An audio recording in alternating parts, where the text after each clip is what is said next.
Greetings. I am Dr. Andrea Hall, the author of the Metaphysical Love Stories.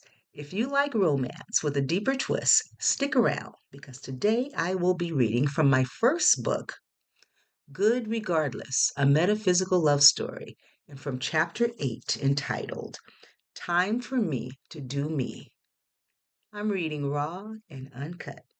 I knew exactly where I wanted to live when I moved from the university dormitory into my own place.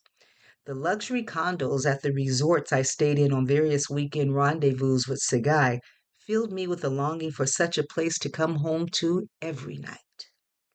I rented a two-bedroom luxury condo in Berkeley, California that overlooked the marina as well as the swimming pool and jacuzzi. Perfectly manicured landscaping with skyscraping redwood trees, a fitness center, washer and dryer inside the condo, and a community entertainment center were among the perks. This place is perfect for you, my mother gushed with excitement.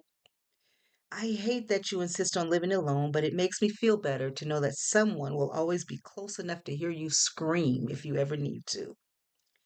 And you don't have to worry about your yard maintenance. You have the pool, the hot tub, and the marina. I know how much you love water. Yes, Mom, I love it here. They've got the best running trails along the marina. It's perfect. Because you love it, I love it even more, honey. I'm happy for you.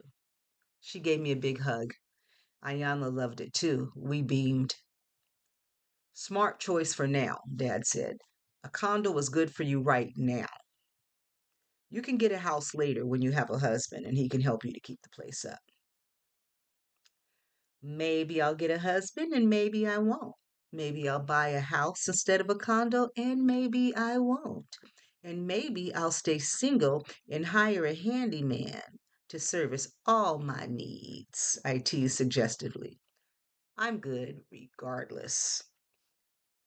You are good, honey. I'm proud of you. He put his arm around my shoulders. But I don't want you living alone too long. Get yourself a husband to take care of you.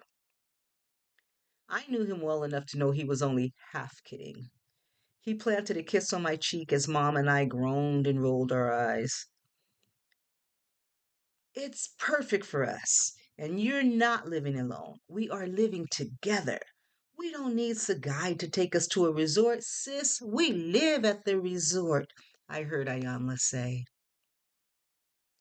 My new surroundings had me thinking of Sagai a lot. We had unfinished business I wanted to resolve. After spending 5 years together, it didn't feel right to just stop calling each other.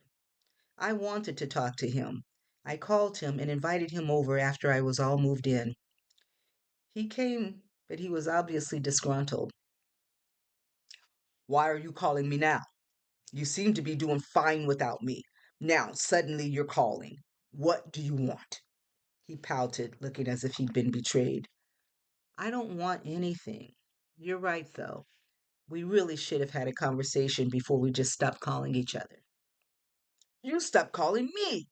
He was breathing hard now, nostrils flared and lips pressed together defensively. Yikes, I thought. I'd never seen him like this. I'm sorry. I fell back into the familiar pattern of apologizing to him. I don't want to start seeing you again, but I do want to thank you for the many years that you kept me company, treated me, and showed me the finer things in life. I am grateful. One of the reasons I moved to this place is because you took me to so many nice resorts. Living here gives me the feeling of coming home to a resort every night. You should buy a house, he said, looking around at my condo with slightly veiled disdain. I don't want to buy a house, I said. This condo is exactly what I want. There's a pool here, a jacuzzi, a fitness center, and a community room to hang out in and host parties. There's an entire shopping center and great restaurants across the street and running trails on the marina. I love this place. The owner said he'll likely sell it in a year or two and he's going to offer it to me first. If he does, I'm buying it. Suit yourself. Obviously, you have been doing that anyway. He paused and swallowed hard. His shoulders dropped as he exhaled loudly and turned his head sideways to look at me. Why did you stop calling me Aisha? He practically whispered. I wasn't used to Sagai dropping his guard like that. The way he asked the question sounded so genuine that I felt I owed him an honest response. Because you were too hard on me emotionally, Sagai. Nothing I did, said, or thought was ever good enough for you. What are you talking about? I treated you very well. Actually, you didn't. I'm not sure you were even aware of it. You may have been nice to me and a perfect gentleman on the outside and in front of people, but you constantly put me down in private. What you did for me in public, you were doing more for yourself to make you look good. It's ridiculous. I was just pushing you to be better. If you weren't happy, why did you stay so long? We met when I was young and insecure, Sagai. A part of me agreed with you that I wasn't worthy of you, just like you were always insinuating. That's why I stayed and put up with it. I was 21 and you were 31. Besides that, you were my professor. That put me at a clear disadvantage. Why did I always have to be better? Why wasn't I good enough as I was? I was always trying to live up to your expectation. You played on my insecurities. I slowed down my urge to cry. I never said those things to you. You didn't say it quite like that, but that's how it felt. I'm not responsible for how you felt. We can try again. You can teach me how to treat you. No, if you don't know how to treat me well by now, that is not something I can teach you. What I do know is that I don't want to be treated the way I was. Thank you for all that you taught me and the good times we shared. It wasn't all bad. Had it been all bad, I would not have stayed for so long. I took a deep breath and looked at him with sensations of appreciation and care filling the space around my heart. And Sagai, you are a wonderful, magnificent lover. Thank you for so many wonderful experiences. You will be an extremely hard act to follow. I was sincere, and Sagai liked what he heard. I can show you a wonderful time again before I leave. No, thank you. And thank you for coming. I'm glad we got to talk about it. Tears welled up in his eyes. I couldn't believe it and didn't know what to make of it. He turned away quickly, trying to hide them. Maybe he did love me, in his own way. Bye, Aisha. You know how to find me if you come to your senses and change your mind. I'm the best man for you. We would have gotten married. I was going to break my promise to my parents and grandparents to marry you. What are you talking about? What promise did you make to your parents and grandparents?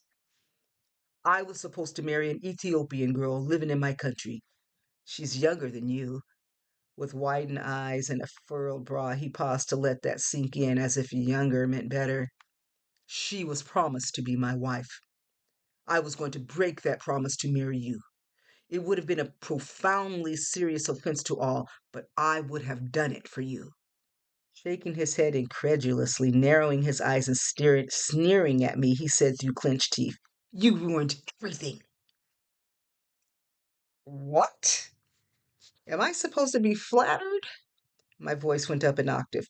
Why in the world were you dating me when you were planning to marry someone else the whole time? Is that why you wanted to keep our relationship secret? I'm disgusted by that Sagai, not flattered or pleased at all. The tenderness I felt just moments before when he revealed some vulnerability turned to rage. Ayanla felt it too. What the hell? She exclaimed. She seemed to be upset with us both. I told you Sagai wasn't right for you. He had a hidden agenda from the start. I'm glad you finally figured that out. Sure took you long enough, though. Attempting to explain himself, Sagai said, I needed some time to sort it all out. I thought I might want to marry you instead. I was going to tell you after you graduated, but you stopped talking to me. At the end of the statement, his expression and tone hardened and his voice took on a higher pitch.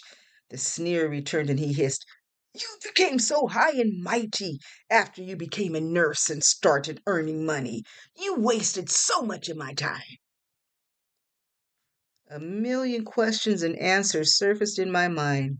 In the past, I might have asked the guy all about arranged marriages, whether people grew to love each other in them, and what was going to happen between him and the girl now. I would have wanted him to teach me everything he knew about it. But now, in all honesty, I did not care. I could do my own research. I simply said, "Goodbye, Sagai. I wish you well. And let me give you some advice. If you marry that young lady, don't try to change her. Appreciate her for who she is. Don't turn every conversation into a lecture or learning opportunity. Tell her she's good regardless. The girl I marry will be smart enough to know that what I seek to change about her will only make her better." He shook his head in disgust with a turned down smirk for emphasis and walked away. "Wow," Ayanna said. "Poor girl. She might be better off if she doesn't marry him, but we don't know her situation. Anyway, forget about it, Aisha. You never intended to stay with Sagai. You were lonely, and he fulfilled many of your own desires. You shared some good times. It ended because you were ready for it to end. You are the creator of your life, and you created that situation to serve your needs. And don't worry about those tears. They were not for you, they were for him. He cried because he lost control of you. He is just as those students said, a bona fide narcissist." I knew I'd miss the guy. There were some things about him I loved very much. Fortunately, I loved myself more. I felt light and happy. I was glad to have closed that chapter in my life. The owner of my condo sold it to me at the end of the second year of me living there. My full time job as a registered nurse also afforded me the ability to buy an adorable, new to me, red convertible Audi. My love of convertible sports cars were another thing I developed from the time I spent with Sagai. For years, I'd resented that he wouldn't put the top down on his convertible when we rode together. After buying my own, I rode with my top down as much as I could. I loved the wind on my face, lifting my dreadlocks off my neck and whipping them around. Even when it was a bit too cool for the top to be down, I'd wear a coat and turn my heater on. Rainy days were barely the exception. Working full time in the NICU also meant I gained lots of experience in a short time. I became highly skilled and earned promotions, becoming a charge nurse at the end of my third year and a staff nurse 4, the highest designation at our facility for a staff nurse, at the end of my fifth year. Neonatal nursing felt natural and fulfilling. I was born to do it. My natural inclination and spiritual upbringing in the New Thought tradition became weaved into the fabric of who I was as a nurse and individual. And I sought to meet the spiritual, emotional, and physical needs of my patients and their families. I prayed over the babies and thanked God when they made progress without shame or hesitation. I thanked Jesus openly but quietly when I was able to start IVs into veins that were smaller than the catheters we inserted, and offered to pray with families of babies who were struggling. My spiritual approach to care was noted and emulated by others, and somehow was brought to the attention of the nursing director of the NICU. I was nervous when she asked me to meet with her in her office. The defense I prepared was unnecessary. Instead of rebuking me, she extended an invitation to pay for my training to become a Caritas coach and a heart math trainer. I want you to represent the NICU on the hospital spiritual care team. We'll pay for your training, travel, and meetings. Part of the role will require you to teach classes, sharing what you've learned in the trainings. Are you interested? Yes, I am. This is Dr. Jean Watson's Caritas Coach program, right? It is. I'm not surprised you're familiar with her work. She's the nursing theorist we chose for our hospital. I love her. I wrote my senior thesis on her caring science work. You are absolutely beaming, Aisha. I'm happy you're excited about this opportunity. Your colleagues were right to recommend you for this position. Congratulations. It was an honor and a privilege to train with Dr. Watson, a nurse and metaphysician after my own heart. She was so filled with the presence of the Holy Spirit that light seemed to radiate from her.